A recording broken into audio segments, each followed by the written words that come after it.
Hello, everybody, and welcome back to Real Pod. I'm so excited because today's guest is truly as real as it gets. She is unapologetically herself. She knows who she is to her core. She's overcome a lot in her life, and I truly think her story is so inspiring. She is truly one of the It Girl content creators. When I think about the TikTokers or Instagram baddies who are dominating the game right now, Avery Woods is one of those people. She's the host of her podcast, Cheers, which I was recently on. So after you listen to Avery on Real Pod, make sure you check out my episode of Cheers. I had such a fun time with her. Avery is someone who truly has built and grinded for everything that she has today. We're going to dive into that. On today's episode of Real Pod, Avery is going to talk about how she went from working multiple 12-hour shifts a week, grinding for every dollar, to becoming a booming content creator, providing for her entire family. She's also going to open up about a very difficult time for her and her mental health. I believe she says it was the most difficult time for her and how she overcame that, and the number one reason she believed that she pulled through. As someone who has hit rock bottom on my own mental health journey, I know what it feels like to really contemplate everything and to contemplate life. And I commend Avery for being so open about that today. If you're feeling alone or you're struggling, Avery is here today to show you that vulnerability is a strength and that it does get better. And Avery's also going to talk about all the highs and lows that come with her career and the boundaries she's put in place to make it sustainable for herself physically and emotionally, and inspire you to look at your own life and see what boundaries might help you thrive as well. Make sure you check out Avery on Instagram, on TikTok, on YouTube. And without further ado, please help me welcome the iconic Avery Woods to Real Pod. Avery, welcome to Real Pod. Thank you for having me. It's so nice to be here. It's so nice to have you. Well, congratulations. You're moving into your house this month. Yay. I'm like crossing my fingers 2 weeks. That's when it's supposed to happen. But it's felt like a long time coming, but also we did the renovation really fast. I'm really grateful for that. But I just am excited to move my family into our forever home for sure. And will it be done or like done enough that you can live in it and some things are being worked No, on? like pretty much done. They're doing all the final touches right now. And then our incredible interior design team moves all the furniture in for us. So we kind of just get a walk in and it's there, which is so nice. I've never even had movers before. Yeah. Do you know that everything works? Like, because furnishing a home is so hard. You see the carpet, the rug, like, is that all been done electronically and you're praying or? Yeah, no, that's why I'm like, honestly, so grateful for my interior design team. I've always done everything myself. And obviously, like when we were a cop and a nurse, we didn't have the funds to be able to afford an interior design team. So I feel so grateful for that. But I know I have decent style when it comes to like picking out certain furniture items, and I know what I like.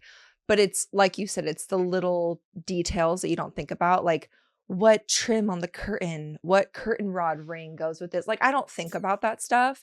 So they've really helped figure it out. And they use like this crazy AI graphics thing where they'll set up your entire room, like room by room, and you can see down to even the light sconces what every detail looks like. So you can kind of see. And I'm very like outspoken in particular. I mean, it's our home. So I'll say like, hey, not really vibing with this. I'm thinking something more like this. And I send a lot of inspiration from like my Pinterest. I love Pinterest. I can imagine with today's technology, they're like, put these goggles on and you're in your home. No, it's crazy. It's actually insane. It's amazing what they can do, and they whip it up so fast. I did want to rewind because you have a really cool story. I feel like people might come across your page today if they discover you for the first time and not know that you used to be a pediatric ICU nurse, which is like no easy feat and no simple job. What was it back in the day that inspired you to pursue nursing? There was a home video that my dad took when I was 2 years old, and I said I wanted to be a nurse. So that was my only career path that I ever really looked into.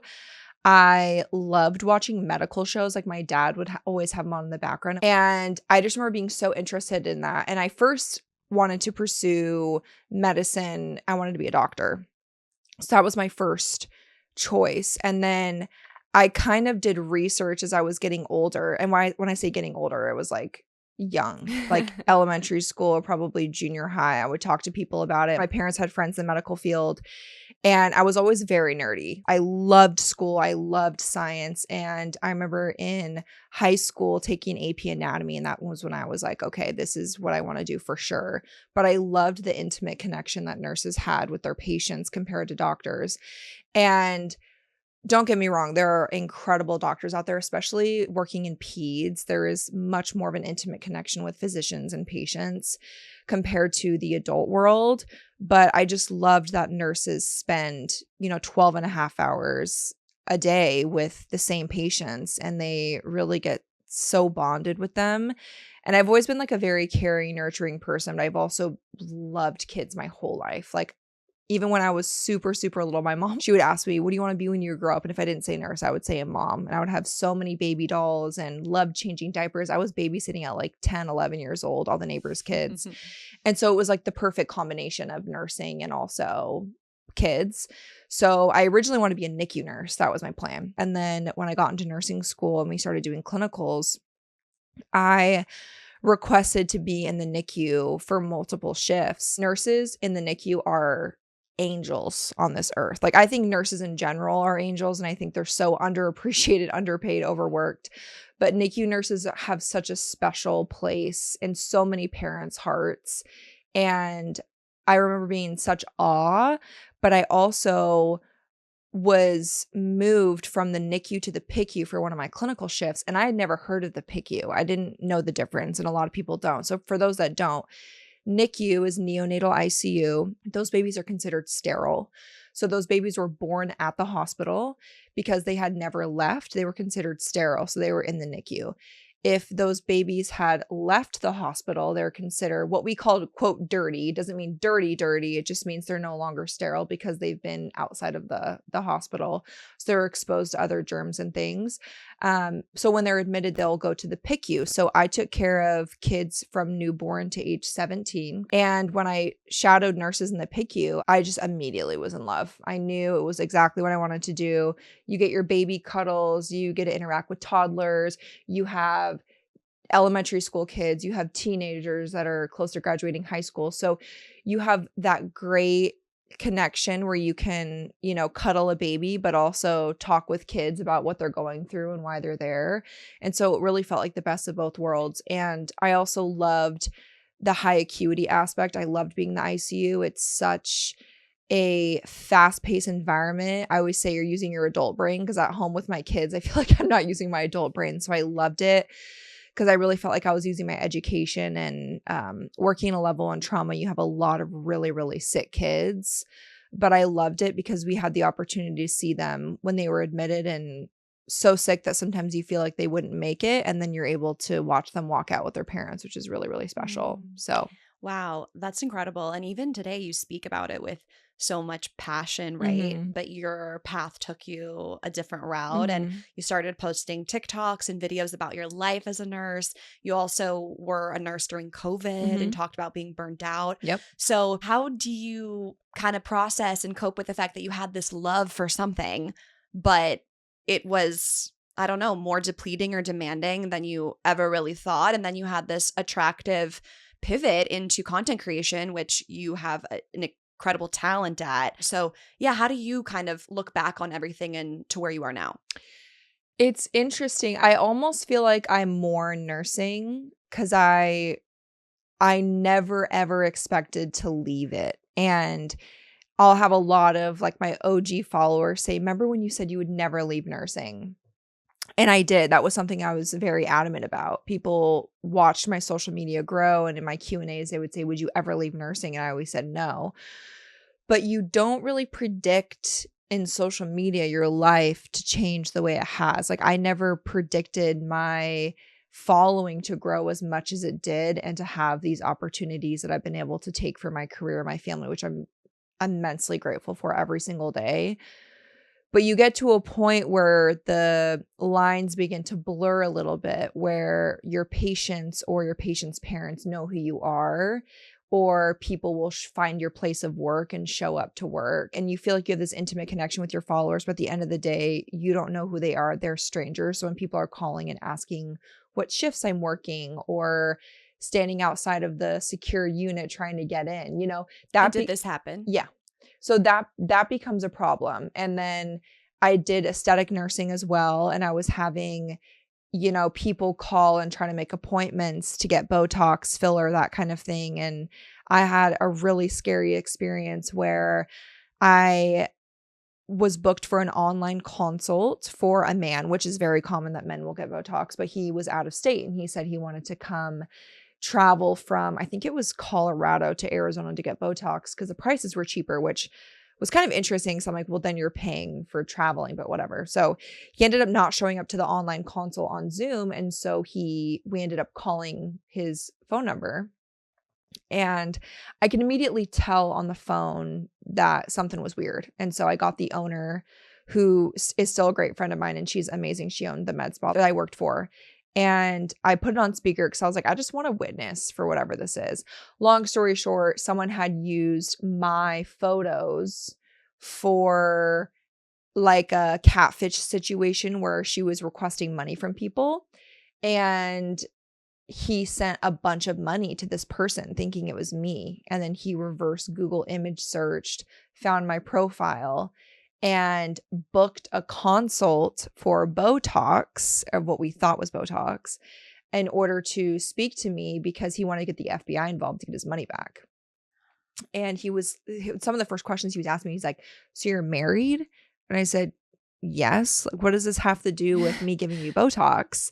Because I have no idea what's going on. Meanwhile, he thinks you're his wife. Yeah. So I'm like, imagine he came in thinking that I'm this person, right? That he has this online relationship with that he's sending money to, but it's really not me. So that was when it started to get a little bit scary for me. Interesting. So almost your level of fame on the internet started to become a huge issue that affected your ability to even just do the job of nursing. Oh, yeah. Or I would get letters in the mail from the State Board of Nursing investigating my license because haters on the internet would call the State Board of License and report all these things that were false, that I was stealing Botox from my med spa. I shouldn't be allowed to work with minors because I show my kids on the internet because I was a PICU nurse. And it was interesting to me because I had already left PICU at that point after the pandemic, but so State Board of Nursing had to come in and question the owner of the med spa. And she's like, no, this has never happened. And of course, all the investigations were dropped. But I'm like, these people have so much hatred for someone they've never met that they want my license to be taken away. Wow. So still to this day, my license is active and I'm really grateful for that. And I'll probably keep it up. But even though I'm not actively working as a nurse, I still try to advocate for nurses as much as I can. I've worked with St. Jude in the past and helped raise money with them because I think what they do is absolutely incredible. And then I want to continue on doing things for pediatric patients in the future, especially with the holiday season coming up. So you mentioned people on your old lives who would say, you said you'd never leave nursing. What do you say to people who say, we miss the old Avery Woods? I think everyone on social media gets that, right? Of like, I miss the old so-and-so. I think as we get older, we all grow and evolve and change. And am I the same person? Absolutely not. But I think that life experiences kind of mold you into whoever you are today. And I feel like I wouldn't be the same person without nursing. I wouldn't be the same person without social media. I wouldn't be the same person if I wasn't married or didn't have kids.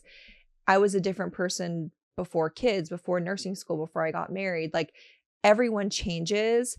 And I think people have maybe a hard time with you changing your career or maybe being in a different place in your life because they originally followed you for something, right? So maybe they originally followed me for nursing, and now that I left nursing, they no longer want to follow me because they can't relate to me anymore. And that's okay. I feel like the beautiful thing about social media is that we get to kind of pick and choose who we want to follow, because I always say too, social media should be a happy place. I feel like it's gotten so negative that I feel like you should follow people that you want to support and follow and you enjoy their content. And if I'm not that person for them, then that's okay. I feel like not everyone's cup of tea, whether it's on social media or in real life. Right. I used to post a lot about my mental health struggles because I started creating content as a college volleyball player. And I was at the time depressed, in the throes of an eating disorder, anxious. And sometimes I'll be like, oh my gosh, has my content gotten too happy? Because I'm like, not struggling anymore. Mhm. And then how the irony of me and my life being like, no, we need to be like anxious or depressed because we haven't posted a mental health thing. You know what I Mhm. mean? But Yeah. I am inspired by the way that you are like, I'm growing and evolving in my life. And if it doesn't serve you, it doesn't serve you. But I'm not going to change and act like a different version to keep people around, right? That's inauthentic and that's Yeah. not going to feel good to live a life like that. And I think that's relatable to anyone who might feel like they have friends who say, you've changed, or I liked it better when you worked this little job in our town and now you're pursuing this and it makes me feel insecure. Or, Mhm. you know, your parents or your family liked when you played that role in their system and you don't anymore and it doesn't work for them, but you're actually thriving. There's a very prevalent thing in social media that I've noticed, and a lot of other creators have noticed, is they support you until you get to a certain plateau, and then they drop you. They don't want to support you anymore. And I think that has to do with not being relatable anymore because of the money that comes along with social media. I think that my story is so different from a lot of people on social media. And I think that a lot of creators on social media have either done this for the majority of their career and this is how they started, or they didn't share so much of their career before and they only shared bits and pieces of their life online, maybe like makeup videos or vlogs, but it didn't have to do with their career or their work. I shared so much of my nursing career and nursing school, and that's how I started. And then I kind of pivoted my content. And so I think that's kind of where the change and shift maybe came from a little bit. And with the monetary possibilities of this job, I feel like the ceiling is through the roof. And we see Mhm. people talk about that all the time. Mhm. What you've done that I respect is you were really candid with your life in the beginning and you're Mhm. really candid with your life now. And if Mhm. that means like today I bought a Cartier watch, like I'm going to do a haul of that, Mhm. right? So how have you decided to remain so candid despite knowing people might judge something like a Cartier watch haul? You know, that Cartier watch is actually the last thing I really shared because it was a gift from my husband and people had such an issue with it because he's a stay-at-home dad. So that literally went all over the internet. I could not believe it. And the only reason I talked about that watch is because thought the story was so sweet. The reason my husband got it for me and remembering it. But I do find it funny because I feel like if a woman on social media is married to a man that has a very successful career and they show themselves going shopping or showing their car or a designer item, I don't see any hate comments, but I think that there's a problem because I was able to have my husband leave his job last year. He's a stay-at-home dad. I support my entire family, my 4 kids, was able to buy my house, at 29 years old It's not like so fucking in iconic. March, and make sure my kids are set up for the rest of their lives and give them a life that I never even dreamed of having for myself, let alone providing for them. But I think that's a huge issue is I was able to do it on social media and also able to do that as a woman. Mm-hmm. So true. Women will say, yes, spend his money, Mhm. queen, or this is the dream life I want, right? But the reverse of you being the breadwinner, people have something to say about it. Yep. It's very Yep. rooted in sexism. Oh, it absolutely is. And I cannot believe it in 2025 that it's still going on. Like, I will still get comments like, oh, you must have come from money or this was inheritance or whatever the case may be. And I just don't know why we can't clap to women because when I was a nurse, I was starting to grow on social media and I was contracted with Cherokee Uniforms. That was the scrub company I worked with for, gosh, 7, 8 years, I think, at that point. And I'll never forget when I used to do photos in exchange for free scrubs. That was like my first social media deal was I would get free scrubs to take photos in. And I'll never forget years down the line, I was contracted with them. So on top of my 3 12-and-a-half-hour shifts, I posted 3 times a week for them in scrubs on Instagram, and I made $500 a month from that.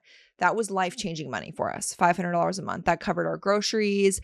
That was huge. And then I remember when I got back from maternity leave with my daughter Stevie during the pandemic, my social media was growing and they upped it up to $1,500 a month. And I was able to go back part-time to the PICU. So instead of 3 12.5-hour shifts a week, I only had to work 2 12.5-hour shifts a week. That changed my life. Like, I never had the opportunity to work part-time ever.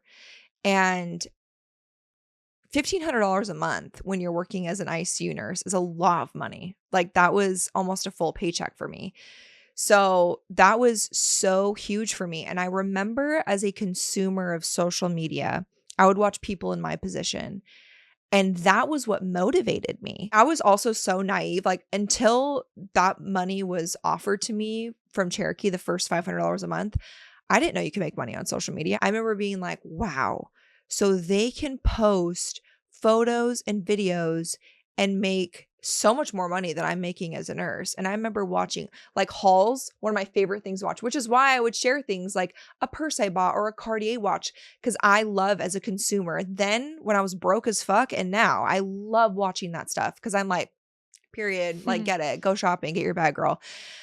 Because I was never a hater. I would never watch people in my position and be like, fuck that girl. She's so unrelatable. She's a selfish bitch. She's changed. She's a diva. I would be like, oh, damn, if she can do it, so can I. And that was when I promised myself, I'm going to post every single day. I'm going to post a TikTok every single day. Even if I'm working a 12.5-hour day, I would pre-film like 3 to 5 videos on my days off and be able to post them on my lunch break. And that was when I really started to grow. And those people that I watched, like, some of them are my friends now, and I thank them all the time. I'm like, thank you for motivating me. I truly think there is a place for everybody on social media. Yeah. And the people that gatekeep, it's very strange to me. I think if someone else is successful on social media, that does not mean that you're going to be less successful. I think there's room for everyone to grow. And I truly think it's a business. And I think everyone has the opportunity to take that and run with it and be consistent and make that fucking bag. Right. But if they don't want to do it and don't have that motivation and have a different mindset than what I have, they're the ones that are bothered by the content that they see. They're the ones leaving hate comments, you know? Definitely. So I think it just depends on their mindset, because my mindset was, damn, if she can do it, so can I. And I'm going to start posting. And now here I am. Congratulations. Oh, Like, actually incredible. And I feel like it's so upsettingly underrated, like, your path. When people refer to being a content creator as hard work, I think it really bothers people. And I am not going to fight that. I think there's harder jobs, and hard work can be a triggering word, but it without a doubt takes vulnerability, consistency, and grind. Those things are not necessarily hard, right? Anyone can show up and be consistent, but not everyone chooses to have that discipline. And so I think people like to berate social media because teachers should be paid more. Nurses should be paid more, right? There's so many important jobs out there that deserve more pay. Yeah. Yeah. My dad was my high school math teacher, and my mom was a second grade teacher for 42 years. I was a PICU nurse, and my husband was a cop. I will never in my life call my job hard. I have something to compare it to. And I think a lot of people that do content creation don't have a career to compare it to. And by all means, I think everyone in social media that's successful works very hard. Is our job physically hard? No. I think that my job as a nurse was physically exhausting. Like, I worked up until 5 days before my C-section with my daughter during the pandemic in the ICU. That was physically exhausting. I was fucking tired. But nursing also has a mental load, like, especially working in peds. Like, the things that I saw are unthinkable. It's not stuff that you see in the news. It's stories that I will carry with me until I take my last breath. Those are things that I'll never forget.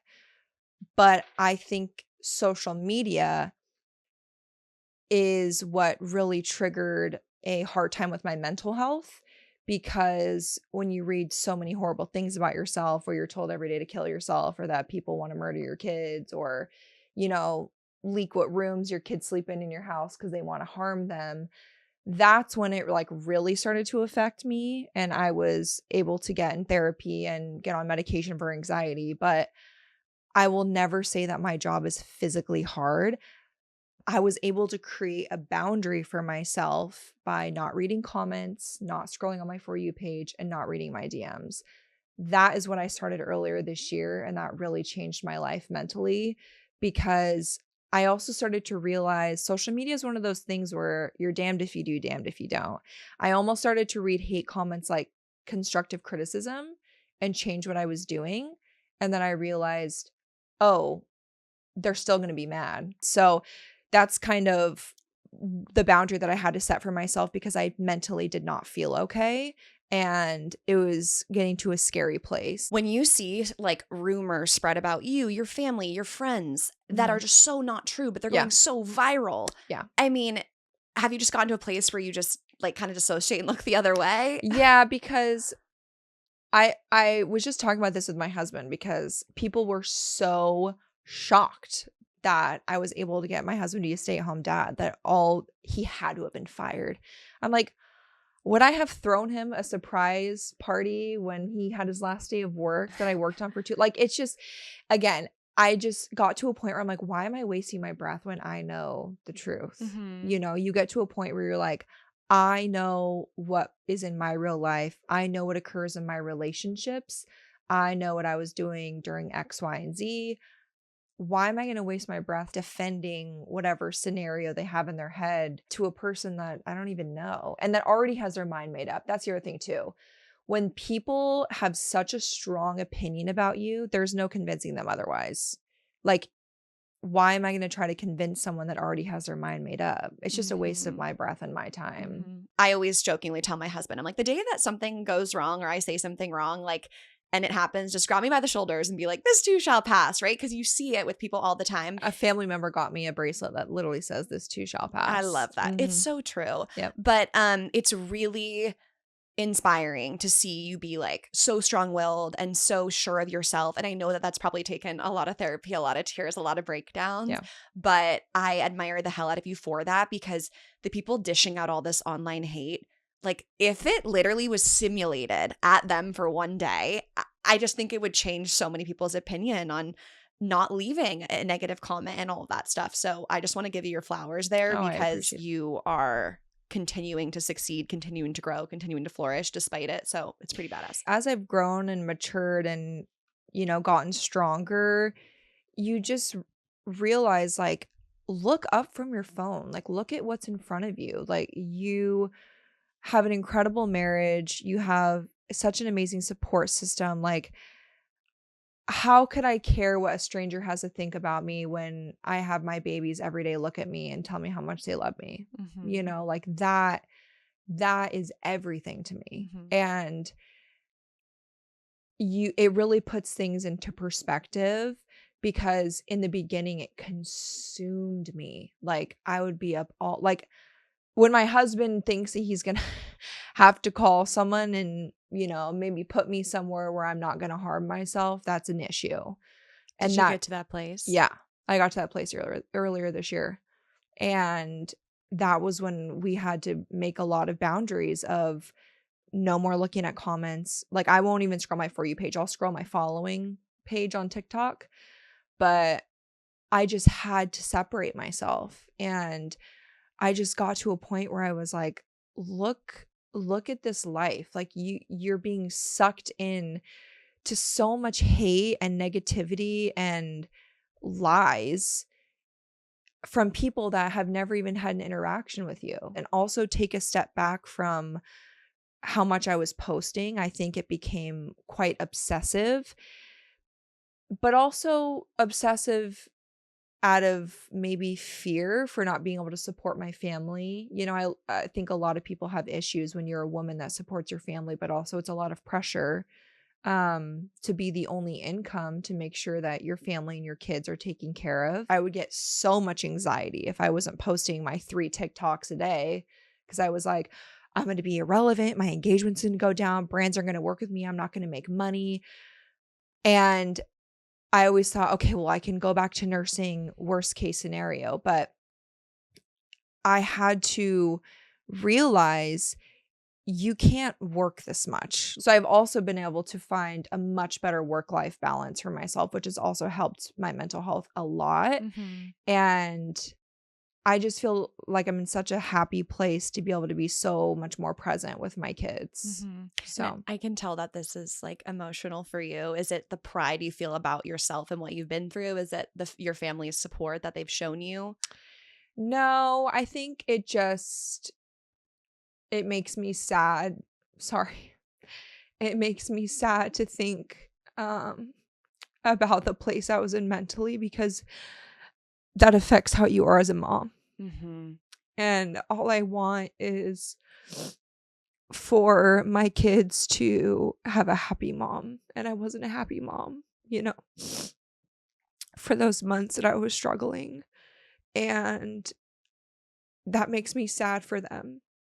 But I'm also really proud of myself for, getting the help that I needed and making sure that I had the support system around me, because I too feel like I'm the best mom I can be. And again, at the end of the day, the people that have the most opinions about you are people that don't know you. But my babies know me, and my husband knows me, and the people in my life know me. And that's what fills my cup. That's what fuels me. And that's what keeps me going, because for a long time, I didn't think I was going to be able to keep going.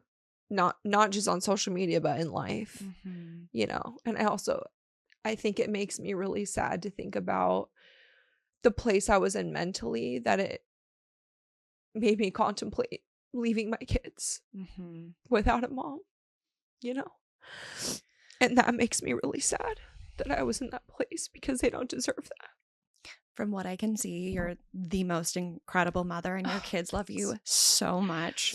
From the meticulous, detailed lunches you make them, the cute custom backpacks, Even so, that's fun and stuff for social media, but that really does, that's something that I really look forward to doing for my kids, because my son's turning 7 in October, and I'm like, I don't have a little baby anymore, and I know I'll only be able to make those after school snacks for so long before he's like, Mom, you're annoying, stop doing that. And so that really does fill my cup, even if I'm doing it and showing on social media, or if I'm not. It's what matters to me is their reaction. And you're a mom, but you're also a human, and what you went through and what you've overcome are only going to make you that much more adept to help your kids when they go through trials and tribulations in life. What would it be if a mom was like, oh, I've never had a problem, I've never had to overcome something so deep, I've never stared life in the face and kept going.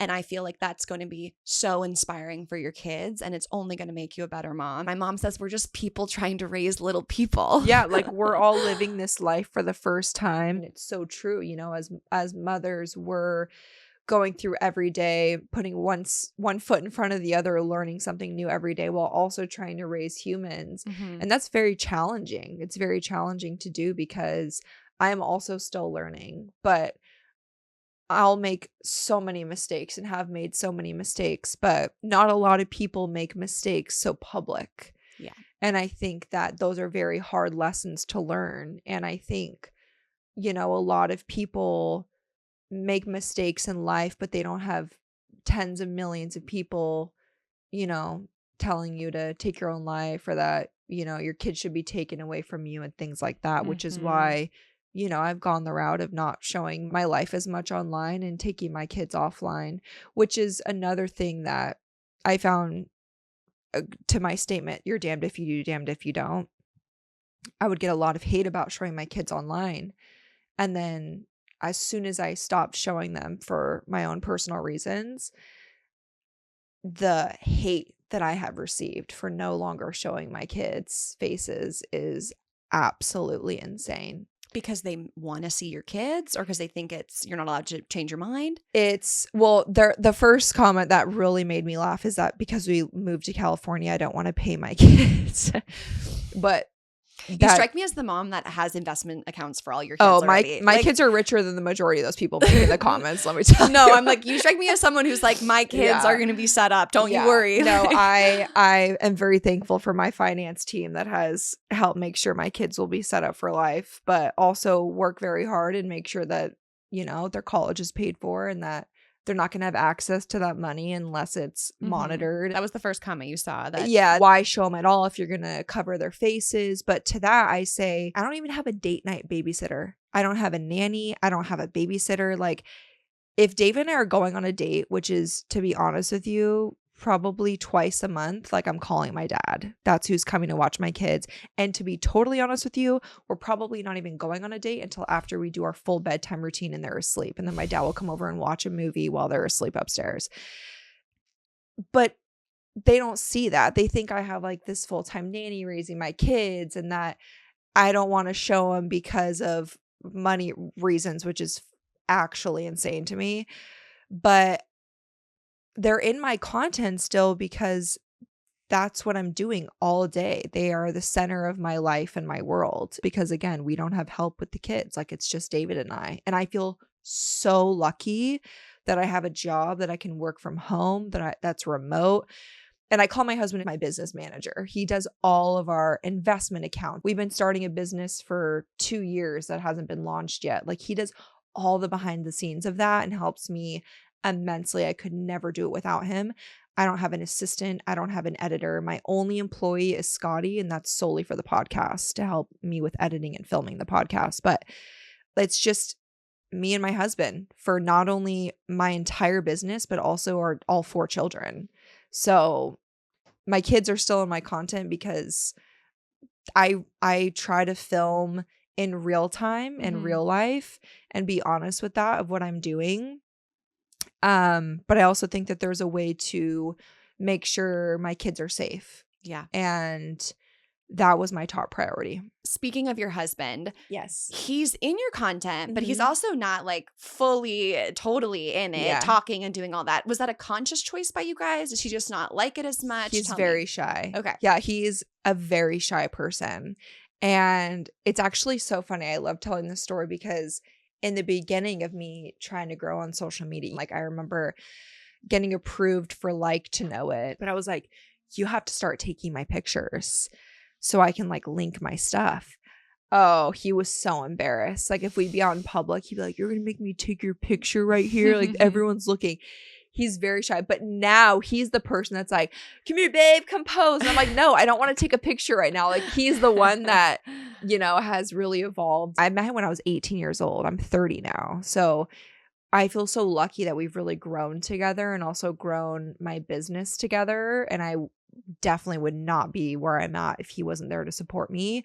But as far as him being in my content, I think it just comes naturally. Like, if he's in my morning vlogs or evening vlogs, obviously it's because we're home with the kids, but he's not a very like talk to the camera. He gets very nervous and flustered. I think it's kind of the perfect scenario where he likes being in the background. Social media isn't his thing. He doesn't even have a social media account. He doesn't have an Instagram, TikTok, nothing. He has 0 social media. Isn't it funny how with every couple, the dynamic unfolds differently? At least I feel grateful to know so many strong, awesome, like down-to-earth couples. Yeah. But I have a friend whose partner doesn't want to be in anything, like not even a photo. And then I have friends who both of them do it. And then my husband and I both pursue social media, but he's in a totally football niche. Like, I don't think our followers would like overlap much. Yeah, if anything, my husband would be doing something with golf. Like, he would be, but even so, he gets so shy, you know? Yeah. But I love it because I feel like it's a perfect balance. Yeah. Oh, that's so great. Yeah. Lastly, I just wanted to talk about body image because you've been so open about this. Yeah. And I didn't even know that you struggle with bulimia until you told me on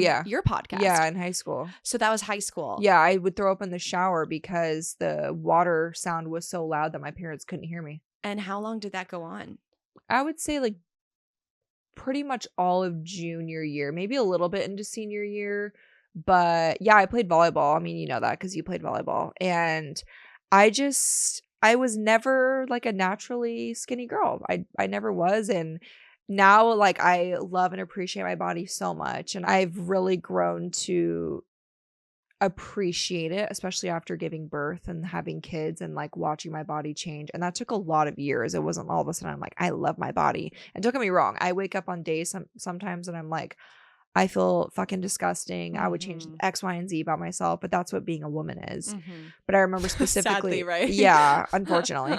But I remember playing volleyball and like you wore the little spandex. And I remember what really started it was I was in the PT room because I have 2 torn rotator cuffs and I was getting taped up and I was sitting down in my Spanx, just like this, like, you know, when your thigh gets all Mhm. widened. And a kid on the football team who was actually one of my good friends of mine, he was like, "Damn, look at all that cellulite on the side of your leg." And I was like, "What?" And I looked down and that was the first time I ever in my entire life noticed cellulite on myself because it was pointed out to me. And I said the same thing about my nose. I got a nose job last year and I didn't even notice that I had my mom's Italian bump on my nose until a girl on my volleyball team, she was on the side of me and she was like, "Oh, you have kind of a big bump on your nose." Mm. And I was like, "What?" And I went to the bathroom and I remember turning my head to the side and I can still see everything in the bathroom. Like you never forget those moments. And I remember turning and be like, "Oh, wow, I do have a bump on my nose." And that was the first time it ever was brought to my attention. So it was always by other people. But I feel like those moments are so prevalent because you'll never forget it. Right, they're core Right? memories. It like fucks you up in the head. Yeah, I feel like I'm having a visual of being in my spandex. I have all these stretch marks here. Mm. And I remember the first time I like looked down and I saw all of them. And then I was looking at the other girls while we were sitting around in like the circle to be like, does anyone else have any? Yes. No one else had any. Yeah. And I was so embarrassed. I remember I had a boyfriend at the time and he came over before I went to practice and I was in my spandex and I wanted to like put on something to cover up because I didn't want to see them. Yeah. How did you overcome that your bulimia experience to not be doing that now? Well, I actually remember watching Stay Strong, that Demi Lovato documentary, Okay. and she was talking about her eating disorder. And that was when I first told my dad. I remember being in the backyard by the pool and crying, and I was like, "Dad, I'm making myself throw up." Like that was what made me want to tell someone. Mhm. Was watching that. My mom was talking to me about it and she was like, "Honey, you're first of all, you're beautiful the way you are, but also we talked about like you can eat what you want, just do it in moderation." Because I was staying up so late, I was binging so much food and then Mhm. I was throwing it up. So that was a habit that I had to break. And it also was a lot of like mental talk for me in my head. And then that was the time when I realized you're not built like most girls your age. You can't just eat whatever you want and not work out. I remember thinking you have to exercise if you want to look a certain way. And obviously I played volleyball and so we were very, very active. But then I joined the YMCA gym Mhm. and I started to fall in love with weightlifting.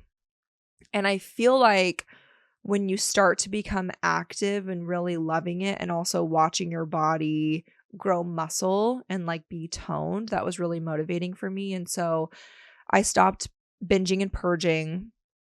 And then I remember, was I on Pinterest? I don't even remember, but I remember looking at like motivation for like gym girls, right?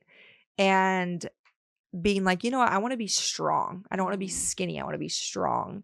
And I talked about this in my Instagram stories literally last night because, I just saw those. yeah, because I was in Pilates and the sweetest girl next to me when we finished class was like, "Girl, you are so strong."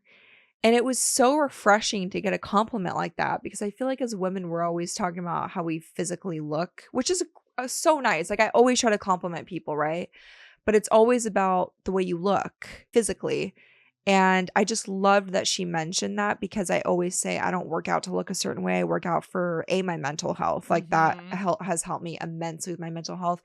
But also like my kids are busy, man. Like I'm 30 now. I gotta work out to keep up with them.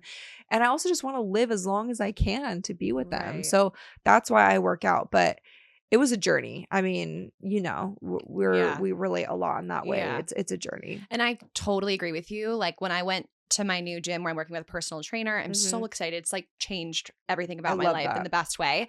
He's like, "And what are your goals?" I'm like, "To feel strong." Yeah. He's like, "Do you have a weight goal? Should we do the body fat percentage machine, I'm like, hell no, I'm not doing that. Like, I don't want to use any of their things. I was like, I'm literally just here to feel strong and energized in my life. They were so supportive, which I appreciated, but I can't even remember the last time I weighed myself. Me neither. We don't on a scale. I would say probably a last doctor's appointment, maybe a year ago. Yeah. People always ask me like, what's your height and your weight and your jean size? I'm like, why does it matter? And also, I don't know how much I weigh because quite frankly, I don't need to know. Yeah. Like, I work out based on how I feel. I love that you are that way because I think obviously as one of the kind of go-to girls on social where you're really inspiring a lot of people to hear that you're like, I don't own a scale. I don't check in on that stuff. No. I think is so helpful for the girls out there because there can be a lot of toxic content. And I think about my kids. Yeah. Like, I'm not going to be the type of mom that's weighing myself and I'm like, oh, I'm in the 150s. I need to cut some whatever, you know, and have my child hear that. I don't want that for my kids. And it's so relative. Like, I don't know what I am, but when I have to fill it out, I usually guess like 170, 165 just based on like the past. And I remember the years I was like, I need to be 120 or less or whatever it was. Oh, yeah. And I'm like, I feel great in my skin. I love myself. And I don't know my number, but it's probably closer to 200 than it is 100. And I don't care. No. And people always ask questions about, you know, how I'm so confident. And I think that, first of all, it's all mental, right? Like, I also feel like if you got to fake it till you make it sometimes. Like, there are days where I wake up and I'm like, I do not want to fucking put on a bathing suit and go outside and swim right now, even if it's just with my family. Like, you have those days, especially in luteal phase. Don't even get me started. But like, no, the luteal phase. Yeah, it's actually concerning. But sometimes you just gotta throw on that bikini and walk outside. And then my husband's like, damn, you look so sexy. And I'm like, thank you. That's all I needed to hear. Like, but you have to tell yourself that. Like, be your own motivator. Yeah. I'll give sex advice on my podcast and people are like, how are you so confident in the bedroom? And I'm like, girl, you gotta fake it till you make it, because a man does not give a fuck what your body looks like. But if you're confident in the bedroom, he's gonna think you're the hottest person in the world. Whether you're 5'1", 100 pounds, or 6 feet tall, 200 pounds. It doesn't matter. Like, you just be confident. It's such an energy. Okay, lastly, you've been so open about the surgeries and procedures you've done, which I very much appreciate in a society where many celebrities and influencers don't. So for the most up to date, what are the procedures that you've gotten done? I got lipo twice. I got lipo after I had my son, and then I got it done in 2022. To be honest with you, that is a procedure that I regret. Why? Because I didn't give myself enough time postpartum. I've never been the mom that bounces back. Like, I hold on to every pound of postpartum weight until I stop breastfeeding. And I breastfed Stevie till she was 14 months. And then when I started weaning her was when I was finally like, okay, I'm starting to lose a little bit of postpartum weight. And mind you, my daughter turned 4 in May. So she's 4.5. And I finally am like, okay, I feel like myself again. I feel confident. I feel like I'm getting strong again. Having 2 repeat C-sections, I'm like, I feel like my abdominal strength's finally fully back. Do you think you're done having kids? Yeah, I got a tubal ligation, so I couldn't get pregnant even if I tried.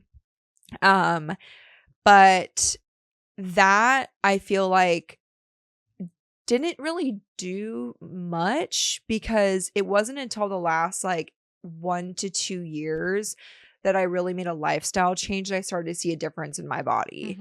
So I think I did it a little too early, where they didn't get a lot out of my like stomach and flank area, that it more so just left me with scars and nothing else. Like, people love to hold that against me, by the way, when I say like Pilates has changed my life and eating a more balanced diet. And they're always like, but you did lipo. That's correct. 3 years ago, but it wasn't until I changed the way I ate and I consistently worked out that I really saw a difference in my body. Because you can get all the lipo you want, but if you're eating like shit and you're not healthy, all that weight's going to come right back. Like, it's not going to be very beneficial. So I do regret getting that done. Other procedures, I got implants and a lift in my boobs. So before I had kids, I was naturally a 34 double D, so I was always very busty. And so I breastfed my kids for a long time, and girl, I had tube socks. I could have tied those babies in a knot. I feel like literally that is already what I have. No, that's not true. But I refuse to wear bras. Like I literally hate wearing a bra.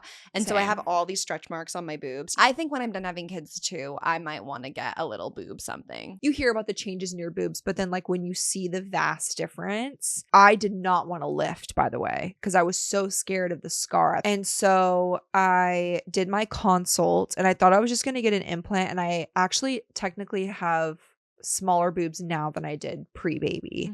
My surgeon, she was like, I love you, but you're going to need a lift. They put the implant in and then lifted it up. And now I literally never wear a bra because I got a lift. So, but they just sit so natural, which I'm so grateful for. And that's the biggest compliment I get when people are like, are your boobs real? I'm like, thank you. Thank you for asking. And then I'm like, no, they're not. And then my other procedure is my nose job. So I got a nose job in November of 2024. I told you when I was in high school, that girl had mentioned to me the bump on my nose. I also think when you're online, I do all my own editing. So like I'm just constantly looking at my own face, which is extremely unhealthy. And then when I started the podcast and I realized I'm always to the side, it like really weighed on me. So I was like, okay, I think it's time. And by the way, all these procedures I'm talking about, I paid for all this in full. Like people are gonna think I'm working with these surgeons. I'm not. You can't do that. Like I wouldn't want my body permanently changed for free. You got to pay to get it done right the first time. So I found my surgeon. His name's Dr. Starkman, also in Scottsdale. He's incredible. And the tip of my nose kind of drooped down a little bit and it stuck out quite far. And so he shortened it and lifted the tip a little bit and then shaved. But he said it won't actually be what it will settle for the rest of my life for at least 2 years. Wow. So I have this little scar right here. It's the size of a cat scratch. It's literally tiny. Can't see it. It was the easiest recovery. And again, with the timing of why I wanted to do it. So 2026, we didn't have a wedding. We got married. We were so broke. We got married in a courthouse for $75. So when we got married, we always said our 10-year, we're going to do a vow renewal. So our 10-year wedding anniversary is June of 2026. So we're going to do a vow renewal. Oh my God, that's going to be so beautiful. So I was like, I really want a nose job for that because I know there's going to be so many pictures and videos. It was just something I always wanted to do. And again, like it's the center of my face. And I've always been really, really open about every procedure I've ever gotten done. And I think it's important to do because social media is just full of so many unrealistic expectations. Like all these celebrities that are your body goals, they've all gotten an immense amount of work done or on medication to look a certain way. They're just not talking about it. But like, it gets me a lot of hate. Trust me, it gets me a lot of hate when I talk about work I've had done, but I'd rather be honest and hated for who I am than loved for who I'm not. Thank you for being so honest about it because it's like anything a woman needs to do to feel her best self. We live in a society that's constantly telling us we're not good enough. So like I empathize if someone wants to do something. Just be transparent about it. And so thank you for setting that example. And if I ever start to get Botox, which I think I will one day, I can't say for sure, but I definitely am going to be really open and bring everyone along to anything I decide to do. So thank you for setting that example. Oh, I appreciate it. I also had really bad lip filler blindness, so I dissolved all of my filler in my face. Well, your lips look great. They're very overlined. But yeah, for reals. I love that I've had so many women message me like, you encouraged me to dissolve my lips or finally get a boob lift after I was done breastfeeding or get my nose job that I've always wanted to do. Like, I love that, but I also love telling people they're so beautiful the way that they are. And I never thought I was ugly or that I needed to get it done. It just were small things that were weighing on me. And my husband always says it's the nose I fell in love with. But I think that was one of the best decisions you've ever made because the confidence that has been brought out of you since you got a nose job. Like I constantly talk about, I'm like, I'm so glad that I got that done because it really has changed my confidence. I have no regrets being honest about things I've gotten done. Oh my gosh, your husband's such a sweetie. Said the perfect thing before and said the perfect thing after. Everyone that meets David is like, he is the best husband, person, dad in the world. Like I feel so grateful every day. Like he is the best dad and like truly my other half. I feel very grateful. I love that. And it's awesome how you guys have been together for a decade and through so much change and kept such a strong relationship. And I think there's such a huge testament to that because it's not easy, especially with life changes. Yeah, I also think that's another thing of like, look up from your phone and like remember your foundation and where you came from. And like, he's been my foundation since I was 18. You know, it's very easy to get sucked into this environment and this world of social media and the public eye, that you see shiny objects and you kind of forget what matters. And at the end of the day, it's not social media. Right. Even though I'm so grateful for the life it's given me and being able to provide for my family, at the end of the day, my family will always trump that. So I think it's such a healthy perspective for anyone out there. You have the 2-3 people you can count on your finger that will be there for you no matter what happens, no matter what the news headline is or what happens at your job. So I love that perspective. It's a good reminder for everyone. Avery, thank you so much. Thank you for coming we on. went all sorry over the place. I cried. No. Sorry I cried. Don't cry. Are you kidding? I'm really sorry. I'm embarrassed. I love that you cried and felt safe and vulnerable. And I think that's why our Real Pod audience is so special. We foster these conversations. So thank you. Thank you. Thank you for coming on. Cheers, by the way. That was fun. Of course. Guys, go listen to Cheers and complete the swap.